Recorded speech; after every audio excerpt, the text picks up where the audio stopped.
everybody, and welcome back to my channel, Movie Files. Elliot back again with my weekly recap, breakdown, review of the latest episode of Amazon Prime's Invincible. We're discussing episode 7, which was simply titled, We Need to Talk. And listen, after this episode, me and you, we need to talk about this episode, because I said it in my spoiler-free review, and I'm going to say it again. This was my favorite episode of an already incredible 6 episodes of Invincible. This had the stakes, the action, and the reveals that blew my mind, and I'm so excited to talk about it all in this spoiler review. But before we do so, make sure you're following me on all my other social media accounts. If you're new to the channel, welcome to the community. Consider subscribing and hit that notification bell. That way you can get the alert from when I drop new reviews. It would mean a lot to me if you all can like and share this review of Invincible, because I love talking about the show, especially with you all. So make sure you're sharing it, you're liking it, and more importantly, leave your thoughts in the comments. Let me know what you thought of the 7th episode.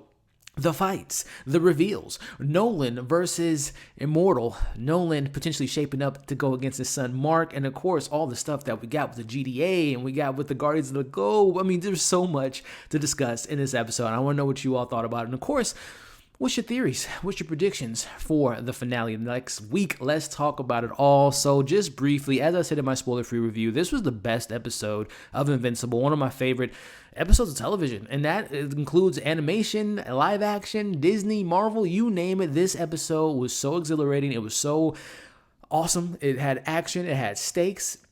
Incredible acting, and it had great voice acting, and it had so many great things I loved about this episode. From the beginning all the way to the end, I was so invested. I love where the story is headed. I love all the stuff kind of coming ahead. I love the reveals that we get in this episode. There's still a lot to be said about Nolan, his intentions, and why he killed the Guardians of the Globe. There's hints of it in this episode, but this episode had it all, and I loved it, and I can't wait to break it down and recap it all, which we're going to start off with the recap right now. So the episode opens up with Debbie waking up with her husband not there, and we know the conversation is going to be had. Why did you kill the Guardians of the Globe? Why did you do this? I trusted you for 20 years. Why would you kill our friends?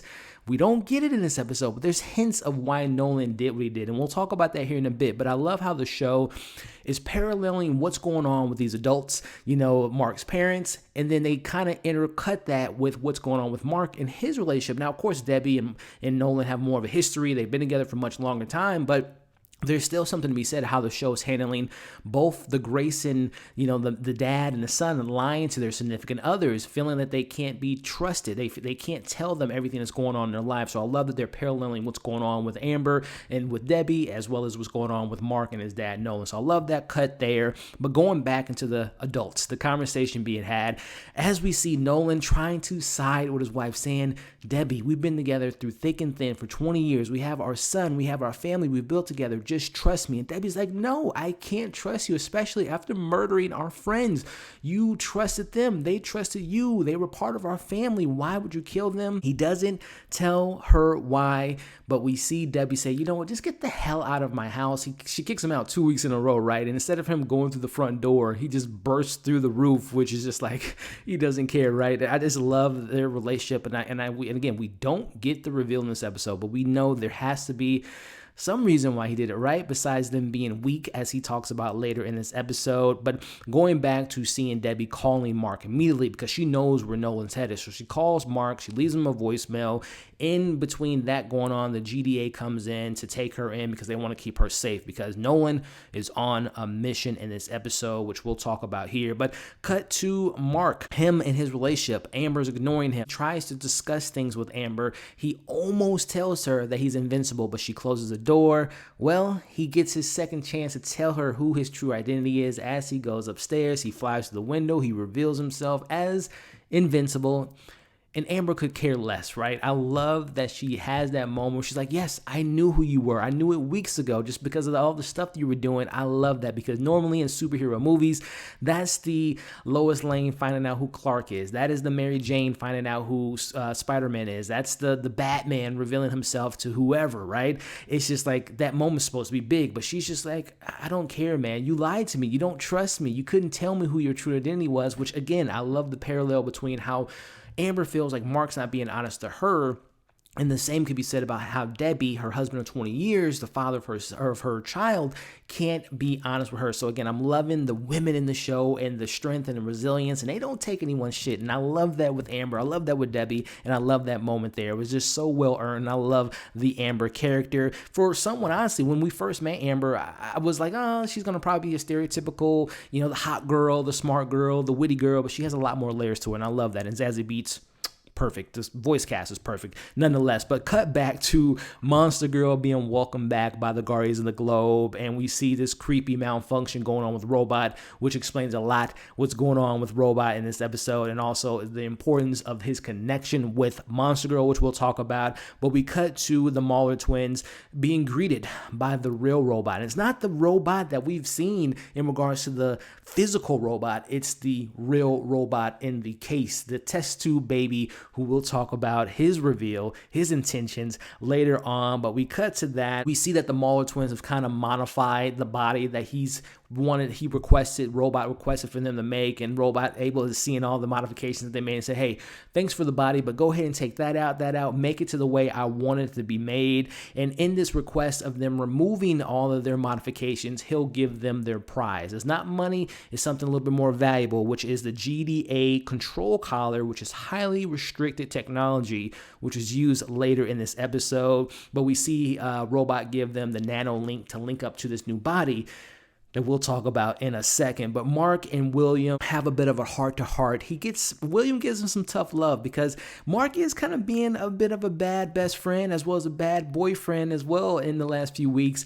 William just lost someone that he was really into, right? With Rick and the whole reveal, which we'll talk about that in this episode and DA's return. But, we see William like, hey man, yeah, tough shit, Mark. You're dealing with stuff. I'm dealing with stuff. Can you be here for me? And they kind of have a little bit of a rift because Mark's like, I don't want to hear this and I need to talk to someone else, which we know that someone else is Eve. But I feel for William, man, because Mark is being a bit of a douche, man. He's not talking to his friend. He's not being there for him as he wants William to be there for him. So I'm loving what William's giving him, that tough love. But speaking of tough love, we see Debbie smacking Cecil as he tells her, yes, we know that Nolan was responsible for the death of the original Guardians of the Globe. And he tells her the plans. There's only one way we can potentially stop or potentially kill Omni-Man, aka Nolan, and that is Mark Invincible, which we all kind of saw that coming. And when that moment happens, when Mark has to decide, putting my dad down, capturing him, whatever the case may be in next week's finale, or obviously maybe in the seasons ahead, but that moment's going to be so epic and I can't wait for it. But cutting back to seeing Nolan practicing his lines to telling his son the truth, which I can't wait to get that moment because we don't get the truth in this episode. But back to the Mauler twins and the real robot as he is draining himself from his tube and leaving his tube, and he never thought that he would leave his tube. But he's met someone. That's right, ladies and gentlemen. He has a connection with Monster Girl. It was kind of obvious, but I was just like, oh, that makes so much sense. But I never thought of it until that moment because the connections and the parallels of how Monster Girl's trapped in this body. A 20-something-year-old trapped in this teenage body and the monster being inside of her and paralleling that to Robot and who Robot's true identity is. So I love that connection there. Again, it is kind of like weird because, again, we look at Monster Girl as a kid, but she's not a kid. She's an adult trapped in a kid's body. So, again, nice one of many reveals by Robot. Time to make the switch to the bodies. As we see, things don't go as planned because the brain and the baby isn't working with their equipment. They make it close. They almost don't have this transformation take place, but it does get completed, and we see the test tube baby, who's a 30-year-old man, is now being transferred into this teenage body, and we see the goodbyes to the test tube baby. We'll talk about his real name, Connor, here in a second, Mr. Connor, but he says his goodbyes. It's now time for this new, improved body of Robot to live on his life with potentially Monster Girl. So we see him double-crossing the Mauler twins. He reveals, like, yeah, I was going to give you the collar, but you got to go back to jail. So this is really kind of shaping up. I alluded to it a couple weeks ago. Is Robot a good guy? Is he a bad guy? To me in this episode, it just shows that he has heart. He cares for Monster Girl. He really doesn't have bad intentions. He just wants to be able to live his life, a normal life. So he's not a quote unquote bad guy. So he's taking in the bad guys back to prison, but obviously they don't want to go back to jail.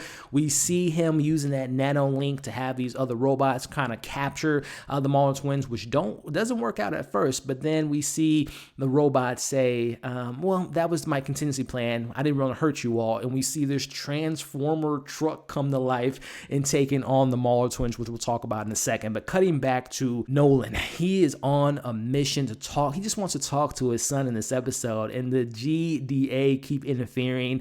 We see him at his home, and he takes out the GDA's men with ease. I mean, he puts a gun in one man's face. He splits a lot of people in half in this episode, and this is one of them. He splits one guy in half on the counter, and we just see him making his way across the street where we know that Donald and the rest of the GDA is kind of hiding out. He has his moment with Donald, and we have to say goodbye to Donald because he blows up the house. We also know, which is so smart on GDA and Cecil being 10 steps ahead, they already had neutralized the neighborhood. People are in town, so when the explosion happened, there's no casualties. But we see Donald. Bye-bye. It was a great character. Say goodbye to Donald, everyone in the comments. But we see Nolan is now on a mission with Cecil to find Mark first. So the games have begun. Cut to Mark having this conversation with Eve, and them kind of cutting in between that conversation of Eve and Mark. Cut between the Mauler twins going against Optimus Prime as they're having their fight sequence there. Cut back to William having this really passive-aggressive, I was scared for William when he ran into Omni-Man. At this point in this episode, William knows the reveal of who Omni-Man is as he says, "Hi, Mr. Grayson," and we see Nolan puts his hand in the car and starts to crush the car, asking where the whereabouts of his son is. And I was scared for William. I thought that for a second he was going to rip his heart out of something if he didn't say what he wanted to hear, but he ultimately gets the location where his son is. Cut back to the Guardians being told to stand still, like I said, but then this is a big moment. We find out who the name of the robot is. That is Rudy Connors, who is the robot, the test baby, which there's still something to be said about, okay, how did that happen? Why was he in that body in the tube, and who put him there? There's obviously probably the people that read the comics know, but I'm so interested to learn more about that.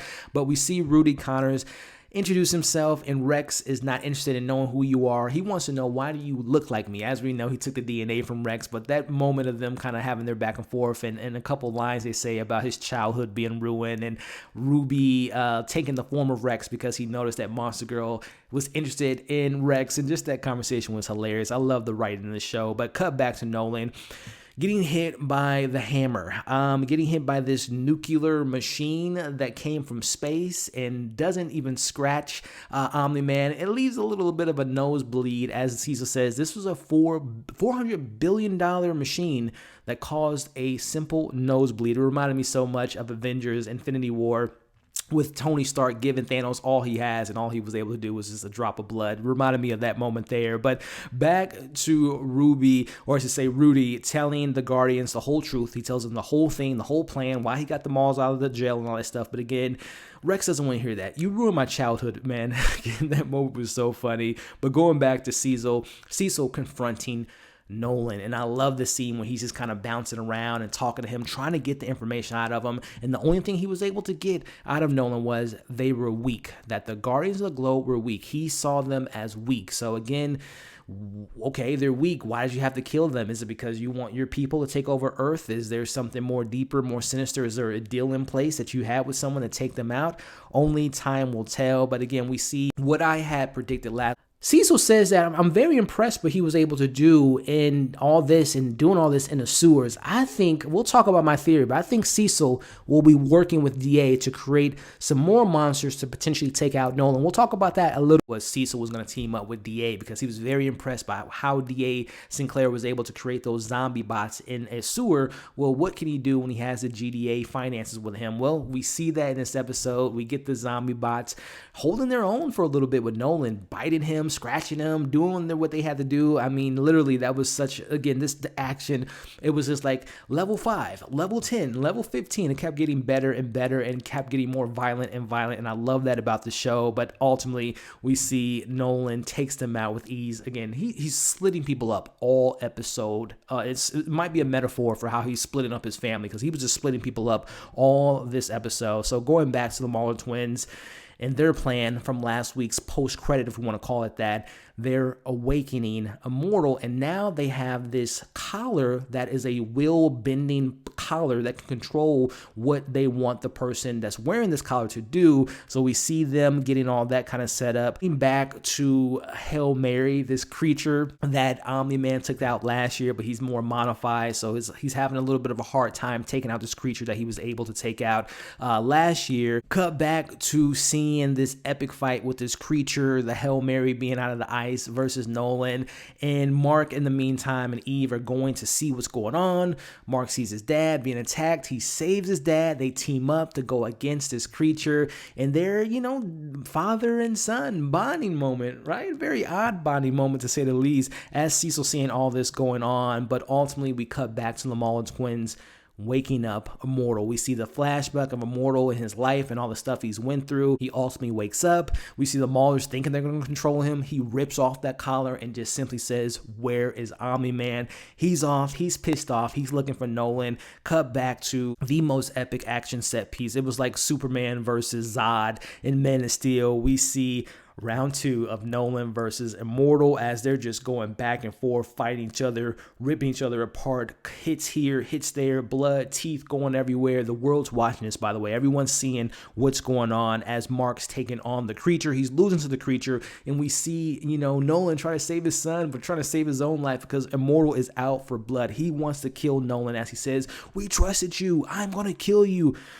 So epic, so much epicness going on. We see ultimately at the end of the day, cut to Immortal getting punched in the stomach by Nolan. His hand comes out on the other side. I'm like, damn, Immortal's dead yet again. But no, I don't think Immortal is quite dead. As we see Immortal puts his hands in the eyes of Nolan. Ultimately, Nolan again slices someone in half yet again. And again, I don't think this is the last time we're going to see Immortal. I think it was important why they showed us all the stuff he's went through in his life, that he can't be killed. So if they're able to put his head back onto his body, they're going to be able to piece him back together. Because all he is, he's split in half, right? So if you could put a head on, you can put his body back together. So I think we'll get more of Immortal on this bloodthirst to take on Nolan. As we wrap up the episode, the best line of the episode here, Nolan says, "Dad," or say Mark says, "Dad" to his father Nolan. Nolan says, "Son, we need to talk."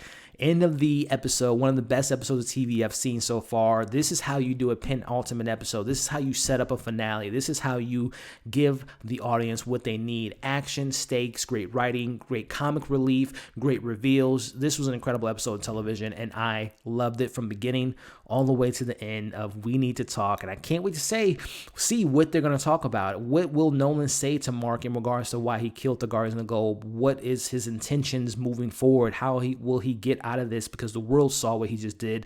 The world's going to know what he did to the Guardians of the Globe. How will Nolan talk his way out of this?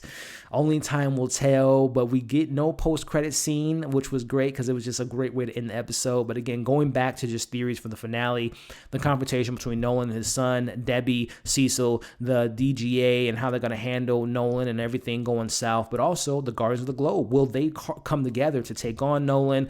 But also Monster Girl and Robot, Rudy Connor, and all the stuff that we learned from him, and still learning more about that character. We still have Steve's son out there, and then that whole plot, and obviously there was that mummy that came alive 3-4 weeks ago, which seems so long ago. So there's still little things, Titans out there, Machine Heads out there. D.A. Sinclair is working for the defense agency, so I love it. I love the show from top to bottom, and I can't wait to know what you all thought about this episode. What was your favorite moment? What are your thoughts, your theories, and predictions for the weeks ahead? Again, if you read the comics, you probably know what's going to happen, so don't give away too much. But if you are like me and enjoying this for the first time without reading the comics, let me know your thoughts and your theories. As always, like, share, comment below, subscribe to the channel, hit the bell. That way you don't miss any of my other content. We will be discussing The Falcon and the Winter Soldier live, the finale, myself and an incredible group of panelists. So keep an eye out for that live stream later today at 3 p.m. Thank you all for watching this review. Hope you're staying safe, and we'll see you in the next video.